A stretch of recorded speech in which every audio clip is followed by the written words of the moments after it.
إن الحمد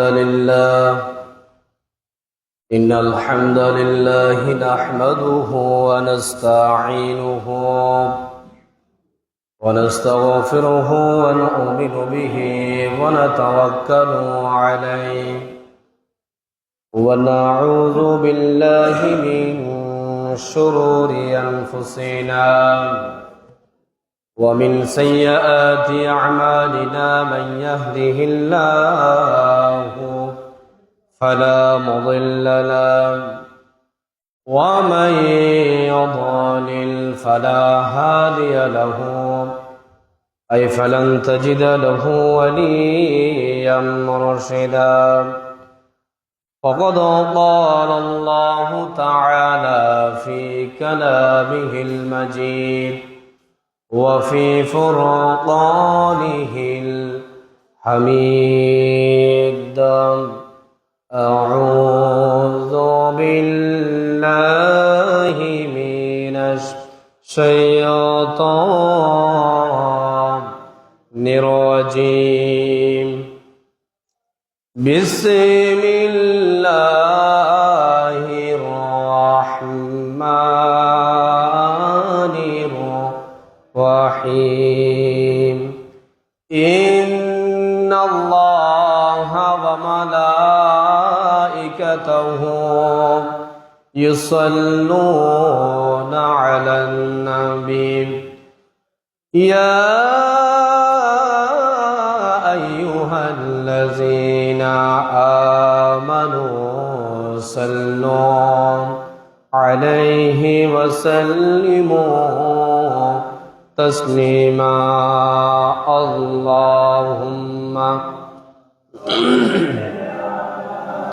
سيدنا مولانا محمد وعلى آل سيدنا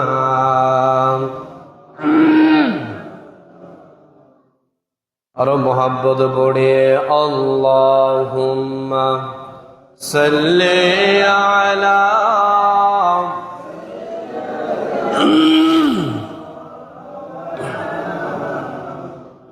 वअला आलि सय्यिदिना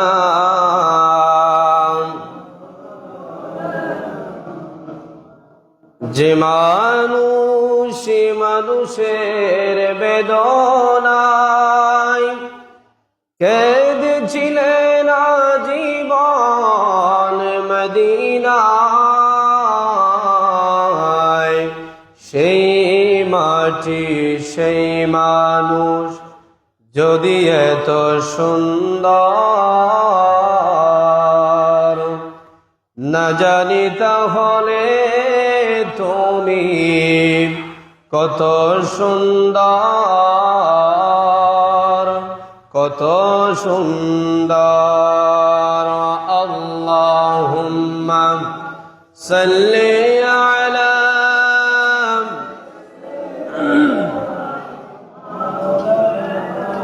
ওয়া আলা আলি সাইয়্যিদিনা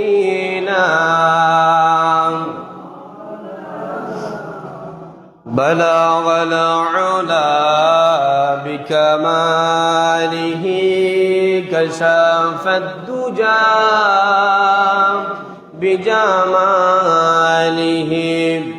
حسنت جميع خصاله صلوا عليها وآله الحمد لله ঐতিহ্যবাহী চরপার্বতী মুন্সিবাড়ির দরজা জামে মসজিদে উপস্থিত অত্র মসজিদের দায়িত্বশীল বৃন্দ আগত মুসাল্লিয়ানে কেরাম সপ্তাহের শ্রেষ্ঠ দিন পবিত্র জুমার দিনে জিলহজ মাসের প্রথম জুমা আমাদেরকে আল্লাহ পাক সুবহানাহু ওয়া তাআলা মায়া করে ভালোবেসে মোহাব্বত করে আল্লাহর এই ঘর মসজিদে সবার আগে আগে আসার আলোচনায় শামিল হওয়া তৌফিক দান করেছেন। সেই জন্য সেই মুনিবের দরবারে একবার অবনত চিত্তে হৃদয়ের আবেগ অনুভূতিকে উদ্ধার করে দিয়ে সিংহের মতো গর্জন করে একবার পড়ি আলহামদুলিল্লাহ। লক্ষ কোটি দরুদ সালাম পেশ করছি ওই মানবতার মুক্তির দিশারি সাইয়্যিদুল মুরসালিন খাতামান নবিয়্যিন জনাব মুহাম্মদুর রাসূলুল্লাহ সাল্লাল্লাহু আলাইহি ওয়াসাল্লামের উপর, যাকে আজ থেকে ১৫০০ বছর আগে নবী কিংবা রাসূল হিসেবে প্রেরণ করেছেন, যার পরে কোন প্রকার এই নবী কিংবা রাসূল আসে নাই, এখনো নাই, কিয়ামত পর্যন্ত আসবে না। সম্মানিত উপস্থিতি, আজকে আমাদের জুমার আলোচ্য বিষয় হচ্ছে, যেহেতু জিলহজ মাসের প্রথম জুমা, জিলহজ মাসের প্রথম 10 দিনের গুরুত্ব এবং কিছু আমল আছে, এবং আমরা কোরবানির কিছু মাসলা মাসাইল সম্পর্কে আলোচনা করব। বাকি আলোচনা আমরা আগামী জুমায় শেষ করার জন্য চেষ্টা করব। কিছু কোরবানির ইতিহাস সম্পর্কে কিছু আলোচনা আছে, আমি গত জুমায় না আসার কারণে পূর্ণাঙ্গভাবে আলোচনা মনে হয় নাই। এর অসম্পূর্ণ আলোচনা আমরা আগামী জুমায় শেষ করবো ইনশাআল্লাহ। আল্লাহ পাক আমাকে বলা, আপনাদেরকে শোনা, শুনে উভয়কে আমল করা তৌফিক দান করুক। সবাই পড়ি আমিন। জিলহজ মাসের প্রথম 10 দিন এত বেশি গুরুত্বপূর্ণ, এত বেশি মর্যাদাপূর্ণ, আল্লাহ রাব্বুল আলামিন কোরআনে কারীমের 89 নাম্বার সূরা, কত নাম্বার? 89 নাম্বার সূরায় এই 10 দিনের ব্যাপারে কসম খেয়েছেন। আল্লাহু আকবার। আমরা সাধারণত জানি, কোন মানুষ যদি একটা কথাকে যদি বেশি বিশ্বস্ত ভাবে বলতে যায়, সে কার নামে কসম করে? আল্লাহর নামে কসম করে। কেন করে? কথাটাকে একটু গুরুত্ব দিয়ে বোঝানোর জন্য, ঠিক কিনা? আমরা বলি অমুক কথাটা কসম করে বলতেছি, ওই দিন ওই ঘটনা ওখানে ঘটেছে। তাহলে আমরা যখন কসম করে যখন ওই ব্যক্তি বলে, সেটাকে আমরা বিশ্বাস করি, ঠিক কিনা?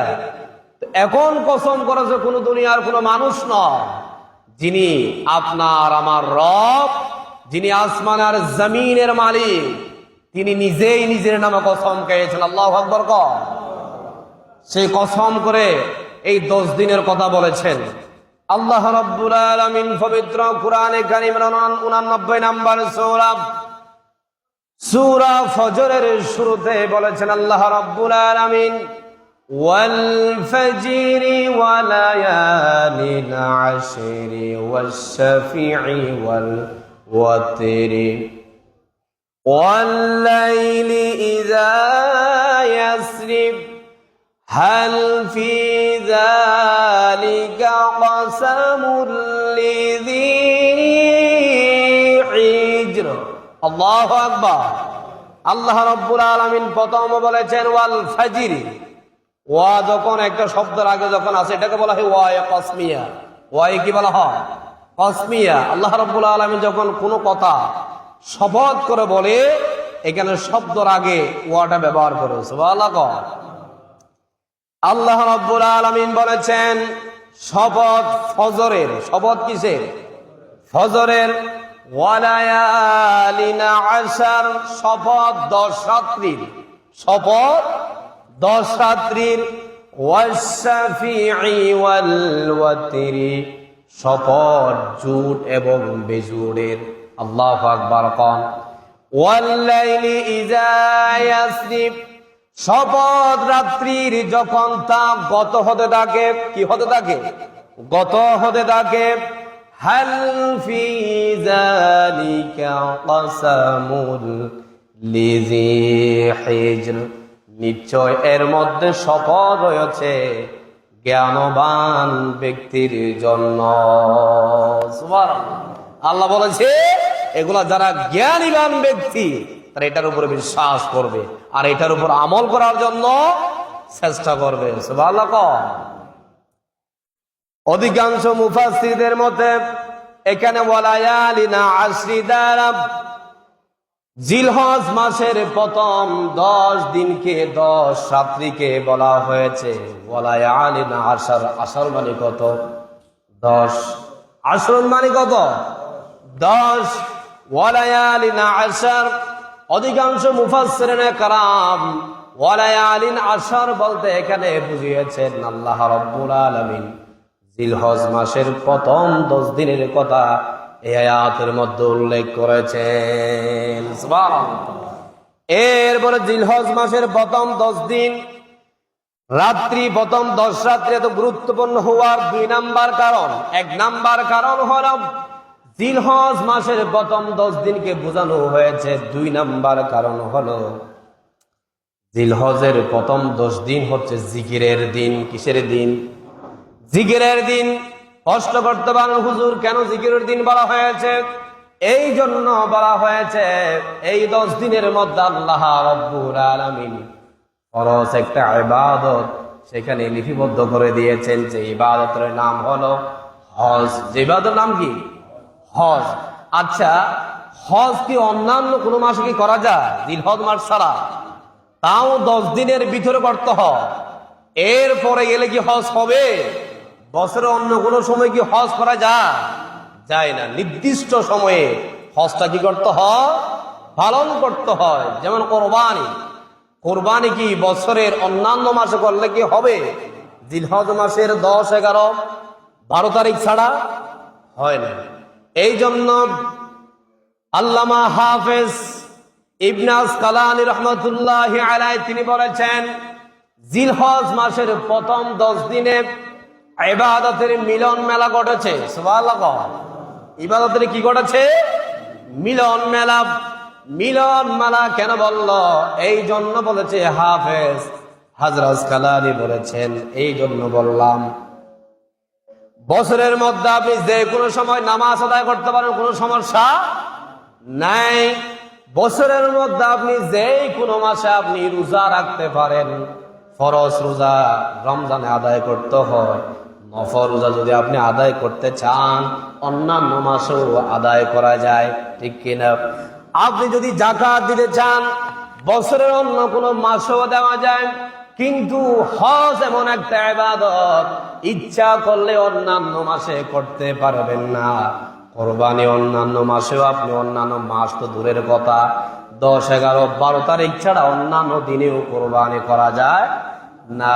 এই জন্য বলেছে নামাজ, হজ, কোরবানি, রোজা আর যাকাত সবগুলা এই মাসে করা যায়। এই জন্য হাজার আসকালানী বলেছেন, এই জন্য আমি বলেছি এই 10 দিনের মধ্যে ইবাদতের মিলন মেলা ঘটেছে। সুবহানাল্লাহ। ইবাদতের কি ঘটেছে? মিলন মেলা। আর এখানে বেশি জিকিরের কথা আসছে। কেন জিকিরের কথা বললাম? হাদিসে এবার সেখানে জিকির করতে করতে কোথায় গেল? লাব্বাইক লাব্বাইক লা শারীকা লাকা লাব্বাইক ইন্নাল হামদা ওয়ান নি'মাতা লাকা ওয়াল মুলক লা শারীকা লাকা লাব্বাইক তালবিয়া পাঠ করে করে গেছে কিনা? সেখানে তারা জিকির করতেছে কিনা? এই জন্য বলছে এটাকে জিকিরের দিন হিসেবে, গুরুত্বপূর্ণ দিন হিসেবে ধার্য করা হয়েছে। ভালো বলবেন না? এরপরে এই জিলহজ মাসের প্রথম 10 দিনের কিছু আমল আছে। কি আছে? আমল আছে।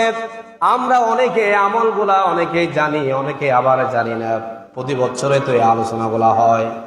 জিলহজ মাসের প্রথম 10 দিনের প্রথম নাম্বার আমল হলো আপনি বিশেষ করে ভালো করে তওবা করে নেবেন। কি করে নেবেন? তওবা করে নিতে হবে। কেন? আল্লাহ রাব্বুল আলামিন এই জিলহজ মাসের 10 দিনকে বেশি গুরুত্বপূর্ণ বলেছেন। এই জিলহজ মাসের 10 দিনে আপনি ইবাদত করলে আপনার ইবাদত আল্লাহর দরবারে আল্লাহ রাব্বুল আলামিনের সাথে সাথে কবুল করে নেবেন। সুবহানাল্লাহ। এরপরে 2 নাম্বার হলো কুরবানি যারা করবেন, যাদের উপরে কুরবানি ওয়াজিব হয়েছে, তারা নকার শরীরের অন্যান্য পশম যেগুলো আছে সেগুলো কেটে ফেলতে হবে 1 তারিখের আগে। এই আমলটা 1 তারিখ থেকে শুরু করতে হয়। কয় তারিখ থেকে? 1 তারিখ থেকে। যারা জানেন তারা অবশ্যই এটা পালন করেছেন। 10 তারিখের ভিতরে আর কোনো কিছু কাটা যাবে না।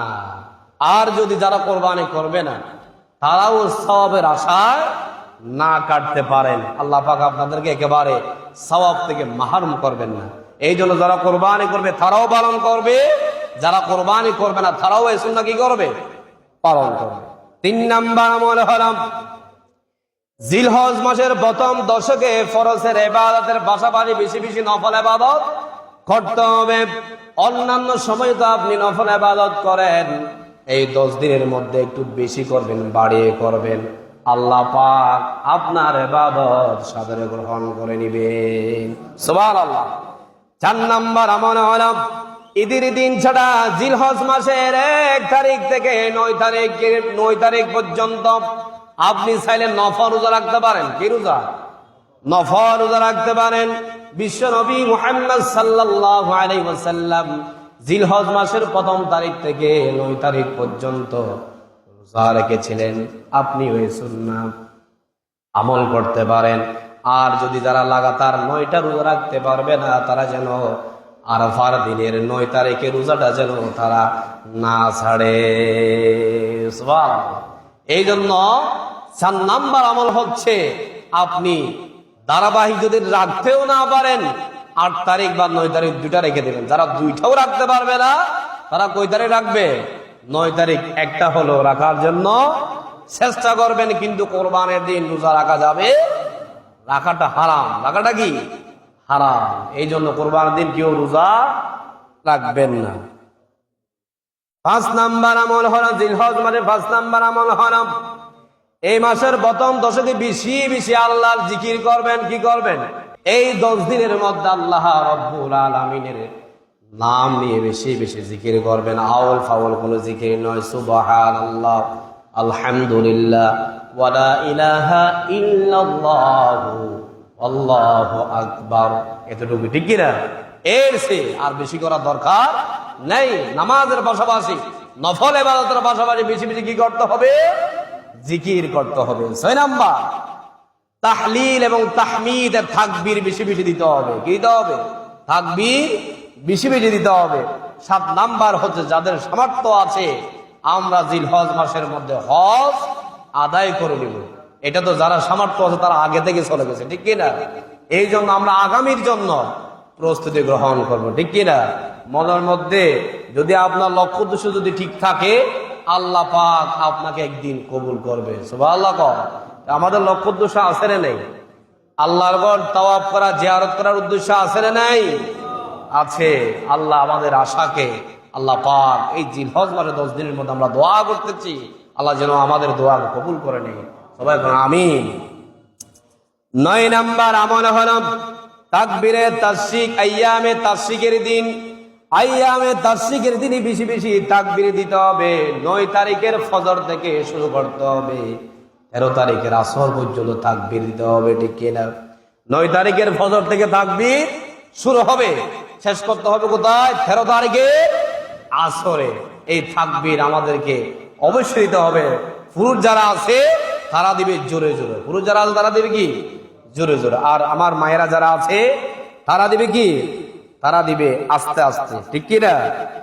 যারা ফরজ নামাজ পড়া অনেকে ভুলে যায়। ঠিক কি না?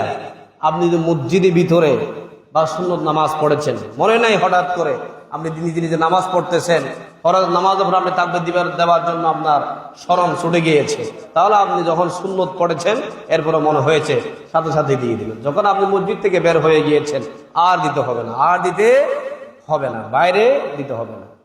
এরপর 10 নাম্বার আমল হলো যাদের উপরে কোরবানি করা ওয়াজিব হয়েছে তারা কি করবে? কোরবানি করে নিবে। এই 10টা জিলহজ মাসের 10 দিনের ভিতরে এই আমলটা আমাদের করতে হবে। কিছু আমলের কথা অগ্রিম বলা দরকার ছিল, এগুলা যারা হজ ফরজ হয়েছে তারা তো আগেই চলে গিয়েছে। যেমন কোরবানি যাদের উপরে ফরজ হয়েছে, কোরবানির কিছু সময়সীমা নির্ধারণ আছে, এটা সামনে মাসলার মধ্যে আমি বলতেছি। তাহলে এই 10টা আমল যেন আমাদের কাছ থেকে ছুটে না যায়, আমরা চেষ্টা করব। কোরবানি মানে কি?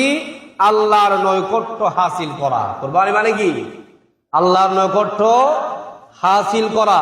কোরবানি করে মানুষকে দেখানোর জন্য নাকি আল্লাহকে সন্তুষ্ট করার জন্য? একটু জোরে বলেন না, কোরবানি করে কাকে সন্তুষ্ট করার জন্য? আল্লাহকে সন্তুষ্ট করে। আল্লাহ বলছে পবিত্র কোরআনে কারীমের মধ্যে, ফাসাল্লি লিরাব্বিকা ওয়ানহার।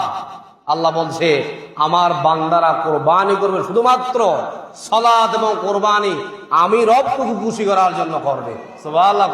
কথা বলছে কে?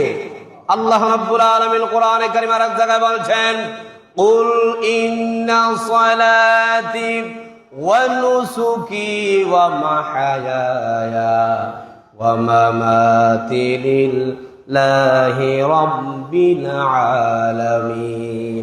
আল্লাহু আকবার। আমার রাসূলকে আমার আল্লাহ বলতেছে, হে রাসূল কুল, আপনি বলে দেন, আপনি বলে দেন আমার বান্দারা যেন তাদের সালাত, তাদের কোরবানি, তাদের হায়াত, তাদের মওত সবকিছু যেন আমি আল্লাহর উদ্দেশ্য হয়। সুবহানাল্লাহ। তাহলে আমাদেরকে কোরবানি করা নিয়ত যখন করব, সাথে সাথে আমরা মানুষকে দেখানোর জন্য নিয়ত করব না, নিয়ত করব কাকে খুশি করার জন্য? আল্লাহকে খুশি করার জন্য। এটা আমাদেরকে মনের ভিতরে সেই এরাদা থাকতে হবে। মানুষকে দেখানোর উদ্দেশ্যে আপনি কোরবানি করবেন, আপনার কোরবানি আল্লাহর দরবারে কবুল হবে না। তাহলে আসেন, এই কোরবানি খাদের উপরে ফরজ, এই কোরবানি খাদের উপরে ফরজ, খাড়া করবে জানার দরকার আছে না? আমরা যাকাতের আলোচনার সময় বলেছি, যাকাত দেওয়ার জন্য 7.5 ভরি স্বর্ণ আর 52.5 ভরি রূপা থাকলে বা তার সমপরিমাণ যদি টাকা থাকে, তাহলে তার উপরে যাকাত ফরজ হয়। কি হয়? যাকাত ফরজ হয়। সময়সীমা যাকাতের জন্য কোনো নির্ধারণ নাই, বছরের যে কোনো দিন আপনি যাকাত দিতে পারবেন, ঠিক কি না? কিন্তু কোরবানির ক্ষেত্রে সময়সীমা নির্ধারণ আছে 10, 11, 12। 10, 11, 12 তারিখের ভিতরে যদি যে কোনো দিন আপনার কাছে যদি টাকা চলে আসে, কোরবানি দেওয়ার মতো সেই সাধ্য মতো সেই টাকা আপনার থেকে যদি জমা থাকে, তাহলে আপনার উপরে সাথে সাথে কি হয়ে যাবে? কোরবানি ওয়াজিব হয়ে যাবে। এ কোরবানি ওয়াজিব নাকি সুন্নাহ? সুন্নাহ এটাও সঠিক, ওয়াজিব এটাও সঠিক। সুন্নাহ হচ্ছে হযরত ইব্রাহিম আলাইহি ওয়াসাল্লামের সুন্নাহ, ঠিক কি না? আর আমাদের মাযহাবের ইমাম হযরতে আবু হানিফা রাহমাতুল্লাহি আলাইহি আর বিভিন্ন আলেম ওলামারা একমত হয়েছে, এই কোরবানিকে তারা ওয়াজিব বলেছে। সুবহানাল্লাহ। তাহলে এই হুকুম পালন অবশ্যই করা দরকার আছে না? নাই?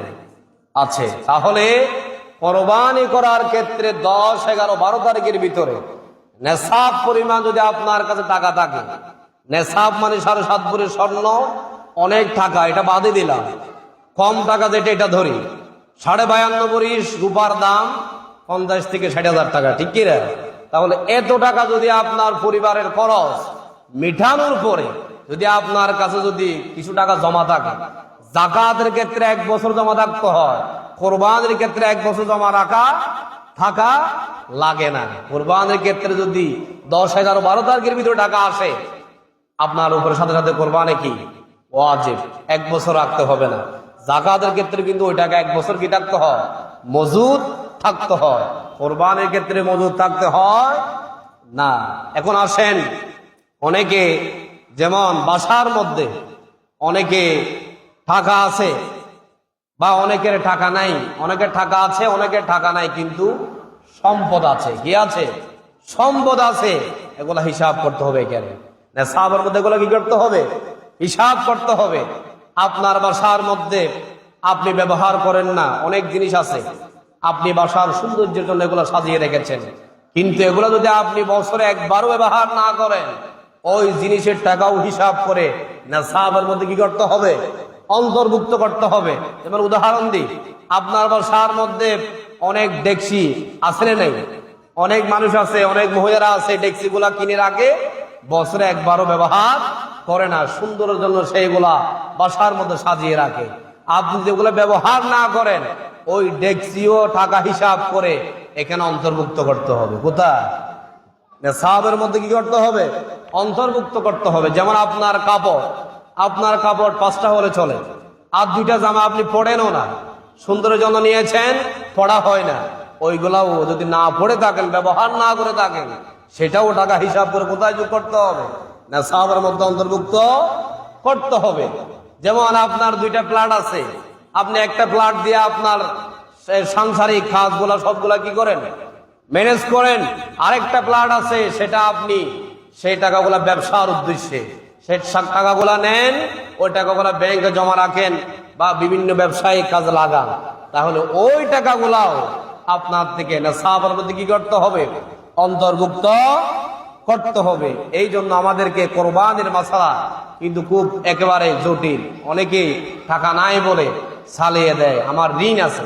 এখানে আরেকটা প্রশ্ন হচ্ছে, অনেকে ঋণ আছে ঠিক আছে, সেই অন্যদের কাছ থেকে ধার নিয়ে কোরবানি করতে পারে, মানে সুদের উপরে না। অনেক মানুষ আছে টাকাওয়ালা, একটা লোক থেকে সে চেয়েছে আমাকে 50,000 টাকা তুমি কি দাও, ধার দাও। সেই টাকাওয়ালা মানুষ বা হইতে এখন নেই, তাকে টাকা ধার দিল, ওই ধার টাকা দিয়া আপনি কুরবানি করতে পারবেন। কেন? এই টাকাগুলা পূজা সুদ করা আপনার সেই এবিলিটি আছে, দেখি না? এই জন্য কোরবানি করার সময় আপনি ধার নিয়ে কোরবানি করতে পারবেন, কিন্তু আবার সুদের উপরে টাকা নিয়ে কিস্তি নিয়ে কোরবানি করা যাবে না। এদিকে ক্লিয়ার থাকতে হবে। আমি টাকা আছে হয়তো এখন নাই, ব্যবসায়িক কাজে লাগিয়ে দিয়েছি, কোরবানি করার সময় আমার কাছে টাকা নাই, আপনি অন্য কাছ থেকে কারো থেকে আপনি ধার নিয়ে কোরবানি করতে পারবেন, সমস্যা হবে না। এরপরে 2 নাম্বার মাসলা হচ্ছে, নেশাবের মেয়াদ কতদিন? 3 দিন। কয় দিন? কোরবানির ক্ষেত্রে নেশাবের মেয়াদ কয় দিন? 3 দিন। 10, 11, 12 তারিখের ভিতরে যে কোনো দিন আপনার কাছে টাকা আসলে আপনি কোরবানি করে দিতে পারবেন। 3 নাম্বার প্রশ্ন হলো, তার কাছে টাকা নাই, হঠাৎ করে 12 তারিখ দিনের মধ্যে তার কাছে টাকা চলে আসলো, সাথে সাথে ছাগল বা গরু কিনে সে কোরবানি করতে হবে, কিন্তু 12 তারিখ রাত্রে কোরবানি করা যাবে না, দিন পর্যন্ত সময় থাকে। মাগরিবের যখন ওয়াক্ত শুরু হয়, সাথে সাথে রাতে ওই যে 13 তারিখের রাতে ডুবে যায়। এই জন্য 12 তারিখের দিন পর্যন্ত কি থাকে, সময় থাকে, সাথে সাথে আপনি কোরবানি করে নেবেন। 4 নাম্বার মাসলা হচ্ছে, 10, 11, 12 তারিখের মধ্যে কোনো দিন যদি কোরবানি করলে, কোন দিন কোরবানি করলে উত্তম? 10 তারিখ। কয় তারিখ? 10 তারিখ। কোনো যদি কারণ বশত করতেও না পারেন, 11, 12 তারিখ করে কোনো সমস্যা নাই। 3 দিনের মধ্যে কিন্তু 10 তারিখ করাটা কি উত্তম। 5 নাম্বার মাসলা হচ্ছে, নাবালেগ ব্যক্তির কাছে নেশাব পরিমাণ টাকা আছে, তার উপর কি কোরবানি করা ওয়াজিব হবে? না, হবে না। একটা অপ্রাপ্ত বয়স্ক ছেলে, তার কাছে সম্পদ আছে, তার নামে টাকা আছে, তার উপর কোরবানি ওয়াজিব হয় না, প্রাপ্তবয়স্ক হতে হবে। 6 নাম্বার, মুসাফির, তার কাছে টাকা আছে, কিন্তু সেই মুসাফির 10, 11, 12 তারিখের মধ্যে তার উপর কোরবানি ওয়াজিব হবে না। ওয়াজিব, একটা মুসাফির মানুষ সেই সফরে গিয়েছে, তার কাছে টাকাও আছে, তার উপর কোরবানি করা ওয়াজিব হবে না, কোরবানি করতে হবে না। 7 নাম্বার, নাবালেগের পক্ষ থেকে অভিভাবক কোরবানি দিতে যদি চায় তাহলে দিতে পারবে কিনা? পারবে, সেটা মুস্তাহাবের সওয়াব হবে। কিসের সওয়াব? মুস্তাহাবের সওয়াব হবে। 8 নাম্বার মাসালা হচ্ছে, দরিদ্র ব্যক্তির উপরে কোরবানি করা ওয়াজিব না, ওয়াজিব না। সে যদি কোরবানি নিজ থেকে করতে চায় সে করতে পারবে, কিন্তু তার উপরে কোরবানি করা ওয়াজিব না। 9 নাম্বার, কেউ যদি কোরবানির দিনগুলোতে কোরবানি দিতে না পারে, সেই ক্ষেত্রে করণীয় কি? সেই ক্ষেত্রে আপনি কোরবানি যদি কোরবানি করতে না পারেন, বললাম 11 তারিখ, 12 তারিখের মধ্যে যে কোনো দিন আপনি কোরবানি করে নিতে পারেন। এরপরে 10 নাম্বার মাসলা হচ্ছে, 10 তারিখ কখন কোরবানি করবেন? ঈদের নামাজের আগে নাকি পরে? আমরা সবাই জানি ঈদের নামাজের পরে কোরবানি করবেন। 11 নাম্বার মাসলা হচ্ছে, রাতে কোরবানি দিলে কি কোরবানি হবে? 10 তারিখ, 11 তারিখ রাতে কোরবানি দিলে হবে, কিন্তু 12 তারিখ রাতে দিলে কোরবানি হবে না। 12 নাম্বার মাসলা হচ্ছে, কোন কোন পশু কোরবানি করা দেওয়া যাবে? আমরা অনেকেই জানি গরু, মহিষ, উট, এগুলার মধ্যে 7 ভাগ দেওয়া যায়। আর ছাগল, দুম্বা, ভেড়া, এগুলার মধ্যে 1 বছর পূর্ণ হতে হয়। 1 বছর কি হতে হয়? পূর্ণ হতে হয়। তন্মধ্যে দুম্বা আর ভেড়া যদি 1 বছর নাও হয়, দেখতে যদি 1 বছরের মতো দেখা যায়, তাহলে ওই দুম্বা আর ভেড়া কোরবানি করা যায়। কিন্তু ছাগলের ক্ষেত্রে 1 বছর পূর্ণ না হলে কোরবানি করা যাবে না। এরপরে 13 নাম্বার কোরবানির মাসলা হচ্ছে এক পশুতে শরীকের সংখ্যা কতটা? একটু আগেই বলেছি 60টা। কয়টা? গরু মহিষ উট হলে শরীক হতে পারে কয়টা? 60টা। আর ছাগল হলে কয়টা? একটা। দেখে রাখতে হবে। 14 নাম্বার মাংস বন্টনের সময় যদি কম বেশি হয় কারো কোরবানি সহি হবে না। অনেকে আছে কোরবানি ব্যক্তি 6 জন বা 7 জন নেই, সেখানে অনেকে আছে চুরি করে 2-1 পিস মাংস বেশি দিয়ে নেয়। এরকম লোক আছে রে? আছে। কিন্তু যদি এরকম লোক থাকে কারো কোরবানি কি হবে না? সহি হবে না। আপনি ওই রকম লোক থেকে হেফাজত থাকতে হবে, বিরত থাকতে হবে। কোরবানি করার সময়, শরীকদার নেওয়ার সময় খুব সতর্ক থাকতে হবে, ঠিক কি না? 15 নাম্বার মাসালা হচ্ছে 7 শরীকের মধ্যে একজনের নিয়তের মধ্যে গন্ডগোল আছে। একজন নিয়তের মধ্যে যদি গন্ডগোল থাকে বাকি গুণের কোরবানিও কি হবে না? হবে না। এই জন্য শরীকদার কোরবানি করার সময় খুব সেন্সিটিভ, আমাদেরকে সতর্ক থাকতে হবে। 16 নাম্বার কোরবানিতে আকিকা দেওয়া যাবে কিনা? কোন কোন আলেম বলেছে দেওয়া যাবে, আর কোন কোন আলেম বলেছে না দিতে পারলে ভালো হয়। যেহেতু এটা আকিকা একটা ইবাদত, কোরবানি আরেকটা কি ইবাদত। আপনার যদি সামর্থ্য থাকে তাহলে আপনি ছেলে হলে 2টা ছাগল, মেয়ে হলে 1টা ছাগল দিয়ে দিবেন। আল্লাহ পাক আপনার ওই সন্তানদেরকে বলা মুসিবত থেকে মুক্ত করে রাখবেন। সুবহানাল্লাহ। আর যদি আপনি না পারেন তাহলে কোন কোন আলেম বলেছে কোরবানি করার সময় যদি আপনি দিতে চান দিতে পারবেন, কোনো সমস্যা নাই। 17 নাম্বার মাসালা হচ্ছে শরীকদারদের মধ্যে কারো উপার্জনের টাকার মধ্যে যদি সমস্যা থাকে, আপনার 7 জন শরীক নিয়েছেন, একজনের টাকার মধ্যে সুদের টাকা আছে, ঘুষের টাকা আছে, আপনি তাকে শরীকে নিলেন, তাহলে তার টাকার কারণে আপনার কোরবানিও হবে না। এই জন্য শরীকদার নেওয়ার সময় বারবার বলেছি একেবারে সতর্ক থাকতে হবে। আপনার থেকে মানুষটার ব্যাপারে খুব অভিজ্ঞতা থাকতে হবে। ছোট থেকে বড় পর্যন্ত তার টাকা কিভাবে উপার্জন হয়, সে টাকাগুলা কিভাবে কামায়, আসলে হালাল কিনা হারাম কিনা সেটা জেনে বুঝে আমাকে তাকে শরীকদারের মধ্যে নিতে হবে। 18 নাম্বার গরু মহিষ উট একা কুরবানি দেওয়ার জন্য কিনছেন, কিন্তু কেনার পর এখন আপনি ধনী ব্যক্তি, চিন্তা করতেছেন গরুটা কিনে ফেললাম একা, এখন 2-1 দিন পর মনের মধ্যে লাগতেছে আমার সাথে মনে হয় একজন শরীকদার নিলে ভালো হয়, সেই শরীকদার নিতে পারবে কিনা। বড় লোক, সে একা নিয়েছে, পরে যদি চিন্তা করে একটা গরু আমার কাছে অনেক বড় হয়ে গিয়েছে, একটা আরেকজন শরীকদার আমি এখন নিতে পারবো কিনা। আপনার ইসলাম বলেছে কোনো সমস্যা নাই, আপনি নিতে পারবেন। যদি কোনো গরিব লোক কোরবানি করার জন্য, একা কোরবানি করার জন্য একটা গরু কিনেছে, সে যদি পরে চিন্তা করে আমার সাথে একজন শরীকদার নিব, সে নিতে পারবে না, তা যদি ইসলাম বলে নাই তুমি কোরবানি করো, সে নিজ থেকে টাকা দিয়া ধার নিয়ে গরু একটা কিনে ফেলেছে, 2-4 দিন পরে এবার বলেছে আমার সাথে 2 জন শরীকদার নিব বা একজন নিব, ওই গরিব ব্যক্তি ঘায়ের জন্য হয়তো নিতে পারে, কিন্তু ইসলাম এটা সাপোর্ট করে না। এই জন্য গরিবের ক্ষেত্রে মাসালা একেবারে কঠিন। সে তার উপর কিন্তু ইসলাম ছাপিয়ে দেয় নাই, কিন্তু সে নিজে ছাপিয়ে নিয়েছে। এই জন্য বলেছে তুমি শরীকদার মন চাইলেও তুমি নিতে পারবে না, কিন্তু ধনী ব্যক্তি নিতে পারবে, 19 নাম্বার মাসলা হচ্ছে উত্তম পশু নির্বাচন করে কোরবানি করবেন। উত্তম পশু আমরা সবাই জানি, যে পশু দেখতে একেবারে সুন্দর, সুঠাম দেহের অধিকারী, দেখতে সুন্দর, টাকা যদি 500 বেশি হয়, মাংস যদি 5 কেজি কমে হয়, তাহলে আমরা আগে নেব কোনটা, যেটা সুন্দর, ওই গরুটা কি করবো, কোরবানি করার জন্য নির্বাচন করব। এরপরে 20 নাম্বার মাসলা হচ্ছে যে পশু 3 পায়ে চলে, 1 পায়ে চলতে পারে না, ওই পশু দ্বারা কোরবানি করা যাবে কিনা? যাবে না। ওই পশু সুন্দর করে হেঁটে বাজার থেকে আপনার বাসা পর্যন্ত আসতে হবে। যে গরু হাঁটতে পারে না, ল্যাংড়া আতুরে গরু দিয়ে কোরবানি করা যাবে না। 21 নাম্বার মাসলা হচ্ছে এমন পশু দিয়া কোরবানি করবেন না যে পশু কোরবানির স্থান থেকে বাড়ি পর্যন্ত হেঁটে আসতে পারে না, এই জন্য আমাদেরকে সেদিকে খেয়াল রাখতে হবে।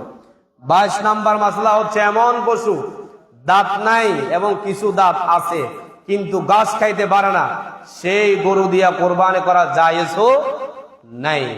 যে গরু দাঁত দিয়ে গাছ খেতে পারে না, দাঁত ছিল যাবে অ্যাক্সিডেন্টের কারণ দাঁতগুলো পড়ে গিয়েছে, তাহলে ওই গরু দ্বারা কোরবানি করা জায়েজ হবে না। সেদিকে আমাদেরকে খেয়াল রাখতে হবে। 23 নাম্বার মাসালা হচ্ছে, যে গরুর শিং ভাঙ্গা সেই গরু দিয়া কোরবানি করা যাবে কিনা। যদি গরুর শিং ভাঙছে কিন্তু শিং ভাঙ্গার কারণে তার মাথায় যদি আঘাত না আসে, ফাগলামি না করে, ওই গরু দ্বারা কোরবানি করা যাবে।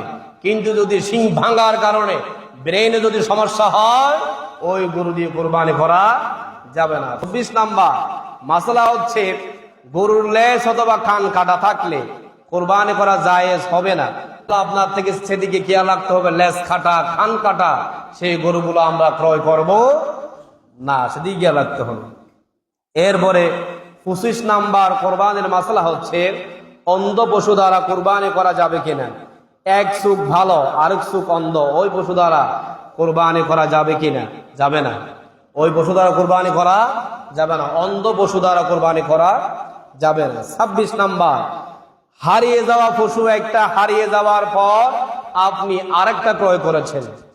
একটা পশু আপনি কোরবানির জন্য কিনেছেন, পশুটা হঠাৎ করে কোরবানির 2 দিন আগে হারিয়ে গেল, আপনি সেটা পাচ্ছেন না, আপনি আরেকটা গরু কি করে নিয়েছেন, কোরবানি করার জন্য ক্রয় করে ফেলেছেন। এখন কোরবানির পরে ওই গরুটা আপনি ফেলার পরে এখন আপনি কি করবেন, দুইটাকে কোরবানি করবেন না।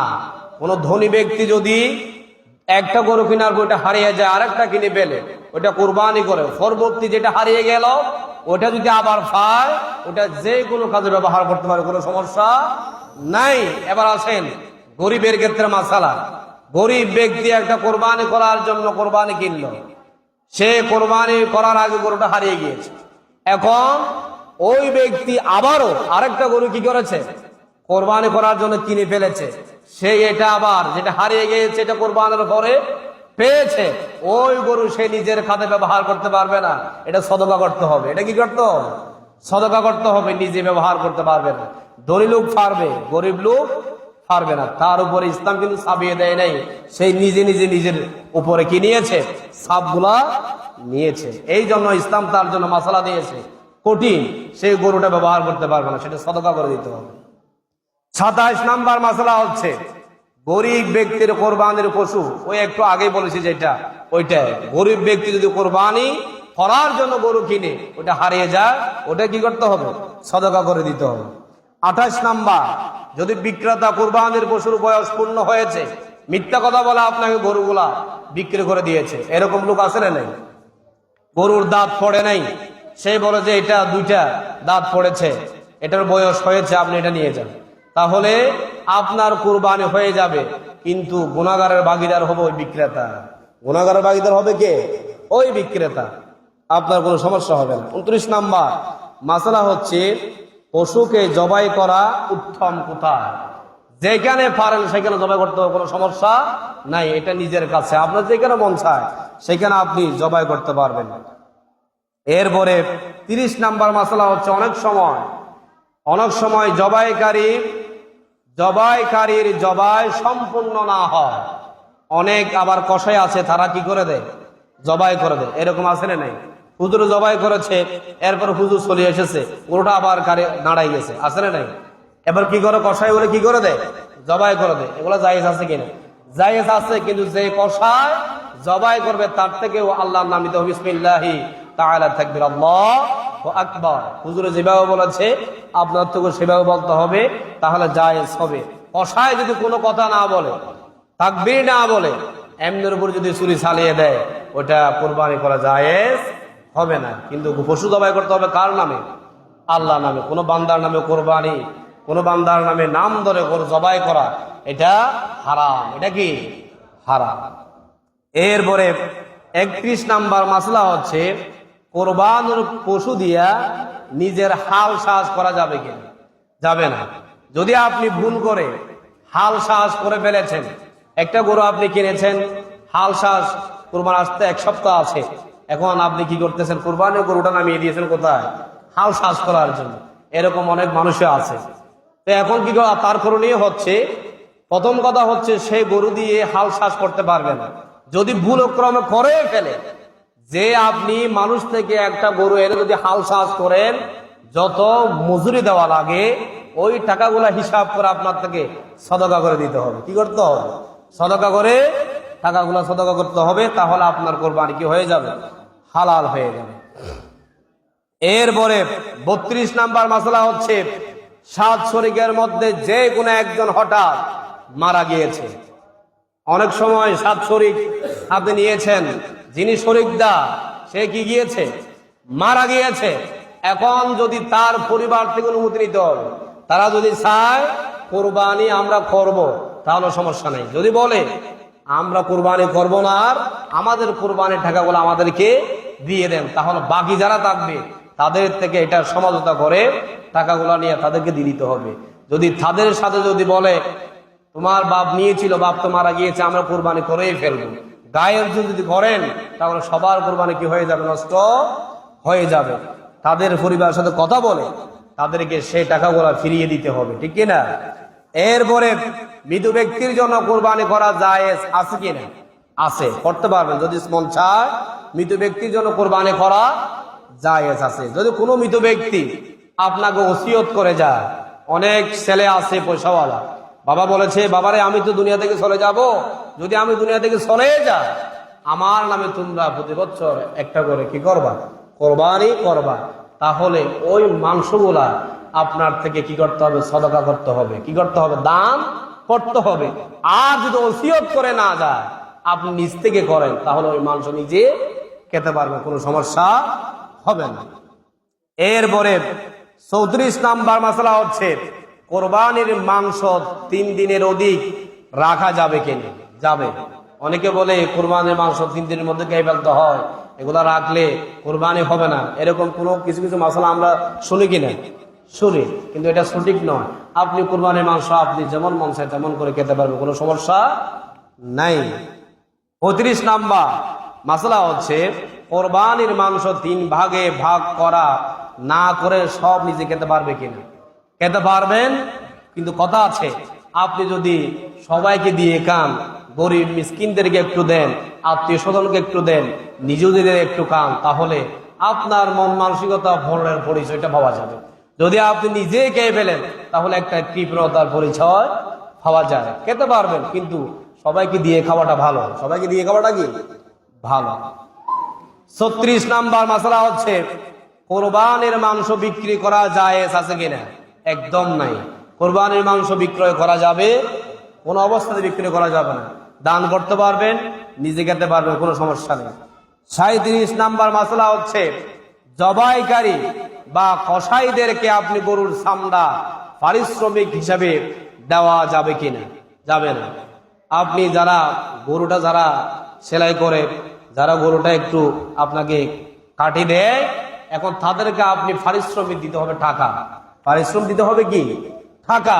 আপনি যদি তাদেরকে মাংস 5 কেজি করে ধরাইয়া দেন, চামড়াটা দিয়ে দেন, বলে যে তোমাদের পারিশ্রমিক এটা, এটা শুদ্ধ হবে না, এটা কি হবে না।